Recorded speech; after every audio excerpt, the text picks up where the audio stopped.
अस्सलाम वालेकुम नाजरीन, आज हम बात करेंगे खेवड़ा की तारीख़ के बारे में। खेवड़ा में मौजूद निमक के कान के बारे में कि निमक की यह कान कैसे दरियाफ्त हुई और खेवड़ा की तारीख़ क्या है। तो चलिए बढ़ते हैं आज की इस खूबसूरत वीडियो की जानब। मैं हूँ रोहेल खान और आप देख रहे हैं रोहेल वॉइस चैनल। खेवड़ा निमक की कान ज़िला जहलम पंजाब में वाक़ है। ये जगह इस्लामाबाद से 160 जबकि लाहौर से तकरीबन 250 किलोमीटर फासले पर है। यहाँ सैर व सियाहत के शौकीन हजरात के लिए देखने को बहुत कुछ है। सियाहों के लिए अच्छे इंतजामात मौजूद हैं।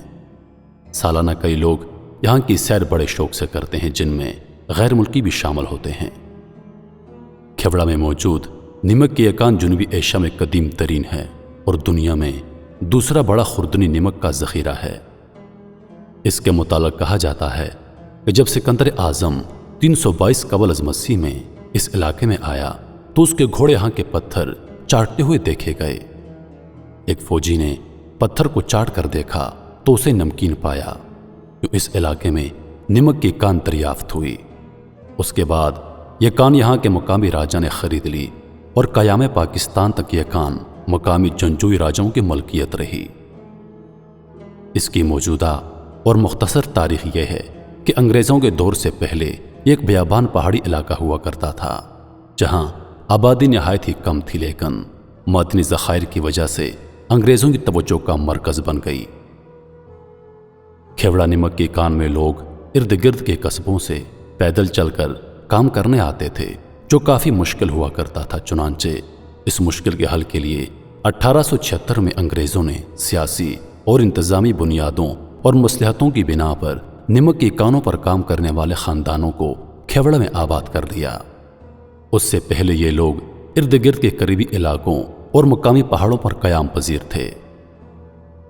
उससे पहले इस इलाके में अंग्रेज़ और हिंदू ज़्यादातर आबाद थे, मगर 1876 से बाकायदा मुसलमानों को भी रिहाइश के हुकूक दिए गए।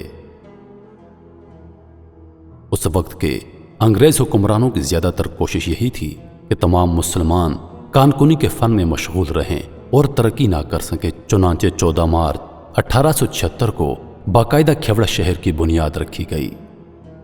इस शहर की तारीख़ सिकंदर यूनानी तक बताई जाती है। इस इलाके में निमक की दरियाफ्त घोड़ों की मदद से हुई थी। सिकंदर आज़म जब दुनिया फतह करने निकला तो इस इलाके में यहाँ के बादशाह राजा पोरस से उसकी जंग हुई। सिकंदर आज़म की फ़ौज ने 322 कबल अज़ मसीह में खेवड़ा के पहाड़ों के करीब पड़ाव डाला और थके मांदे घोड़ों को भी वहीं बांध दिया, मगर थोड़ी ही देर में घोड़े पत्थर चाटने लगे। सिपाही ये देखकर हैरान हुए और सारा माजरा सिकंदर आज़म को बयान कर दिया।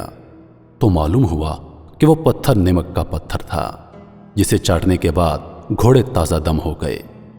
मगर उस वक्त निमक निकालने का कोई बाकायदा तरीक़ाकार मौजूद न था। इस तरह निमक की दरियाफ्त उस छोटे से इलाके खेवड़ा में 322 कबल अज़ मसीह में हुई थी। माहिरीन इस बात पर यकीन रखते हैं कि खेवड़ा एक मादन यानी एक मिनरल है। उस वजह से इस इलाके को खेवा यानी निमक का गढ़ कहा जाता था, जो बाद में बिगड़कर खेवा के नाम से मशहूर होने लगा। मोहतरम दोस्तों, अब आप लोगों को निमक के बारे में चंद अजीब व गरीब बातों के बारे में बताते हैं। दुनिया में एक वक्त ऐसा भी गुजरा है जब नमक यानी साल्ट करेंसी की हैसियत रखता था और लोग नमक की डलियां देकर खाने पीने की अशिया खरीदते थे। उस दौर में नमक की इस कदर अहमियत थी कि चीन के बादशाह हिसायू ने 2200 कबल अज़ मसीह में नमक पर बाकायदा टैक्स आयद कर दिया था। यूनान के ताजर नमक के अवज़ गुलामों की तिजारत करते थे। रोम का अजीम शहनशाह जूलियस सीज़र अपने फौजियों को नमक की शक्ल में तनख्वाह दिया करता था, जबकि हिंदुस्तान में नमक के बदले हाथी बेचे और ख़रीदे जाते थे। हम लोग इंग्लिश में तनख्वाह को सैलरी कहते हैं। इस लफ्ज़ सैलरी का नमक के साथ बड़ा गहरा ताल्लुक़ है। लातीनी ज़ुबान में नमक को सेल कहा जाता है। ज़माना कबल अज़ मसीह में ग़ुलामों और मुलाज़मों को काम के बदले नमक दिया जाता था। यह नमक उस दौर में सलारी कहलाता था और यह लफ्ज़ आगे चलकर सैलरी बन गया। آج آپ کو مہینہ بھر کی محنت کے بعد جو تنخواہ ملتی ہے آپ اسے تنخواہ والی سیلری نہ سمجھا کریں، بلکہ آپ اسے نمک والی سیلری جانا کریں۔ تو میرے محترم عزیزو، امید کرتا ہوں کہ آج کی ویڈیو آپ دوستوں کو پسند آئی ہوگی۔ ویڈیو پسند آ جائے تو لائک اور شیئر ضرور کر دیجیے گا، اور آنے والی مزید ویڈیوز کے لیے ہمارے چینل کو سبسکرائب کریں اور ساتھ میں موجود بیل کے آئیکن کو دبا دیں تاکہ ہماری ہر نئی آنے والی ویڈیو سب سے پہلے آپ تک پہنچے۔ روحیل خان کو دیجیے اجازت، اس امید کے ساتھ کہ اگلی بار ایک اور ویڈیو لے کر آپ کی خدمت میں حاضر ہوں گا۔